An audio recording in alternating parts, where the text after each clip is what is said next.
สบายดีมาเด้อผู้ใดสิมาเฮ็ดห่อข้าวซอยเตรียมเรียบร้อยเครื่องเฮ็ดห่อข้าวสิมีปลาแห้งซีนแห้งมีลูกซีนมีบักอึมีก๋อยมีหมากไหม้เนาะหมากมังกรบักกล้วยมันบักเคี่ยงแซนด์วิชข้าวต้มหวานแล้วมาเห็นน้ำกันเขาก็เสียวใส่แนวละอย่างก่อนเนาะใส่ลูกซีน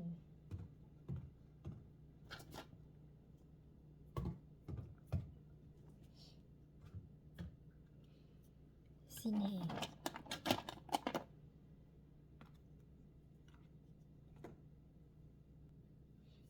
ต่อไปเขาก็มาใส่ปลาแห้งมันนี่ใส่ห่อละตอน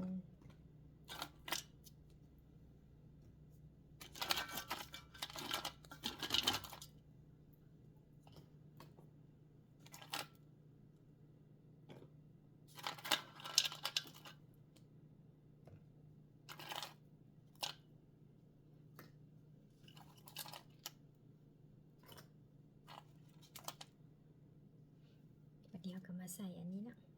เป็นนานๆข้าวจีแล้วก็มีนานไก่อยู่ทางไหนเป็นแซนด์วิชเป็นอาหารเมกะใส่ไปเลยของขาวลงไปก่อน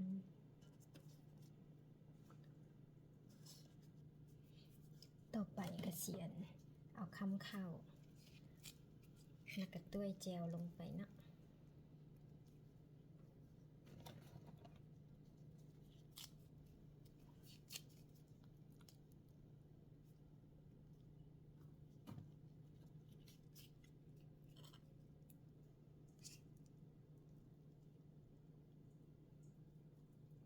ห่อละคำห่อละค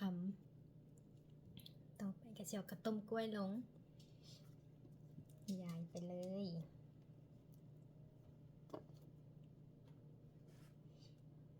ห่อละคำละคำต่อไปกระเจียวบักเกี้ยงลง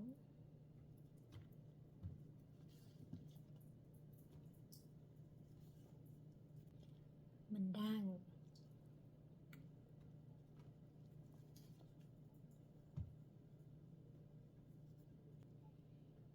กล้วย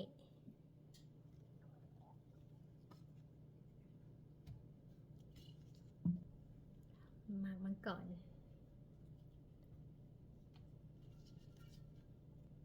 แล้วก็สิมี1ก๋อยกระเสียวใส่อย่างมันน้อย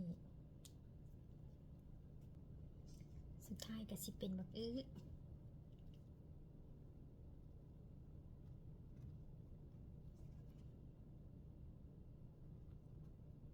ใส่ไปแล้วก็ลง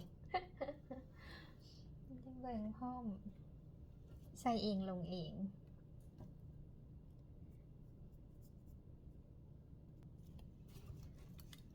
แล้วห่อข้าวของเฮาเห็ด11ห่ออันนี้แล้วห่อข้าวบ่ได้มีอย่างยากง่ายๆมีอันใดก็ใส่อันนั้นก็ไปตลาดอยู่แต่ก็ซื้อบ่ครบ ได้อันใดมาก็ใส่สำนั้นเนาะโอเคขอบใจ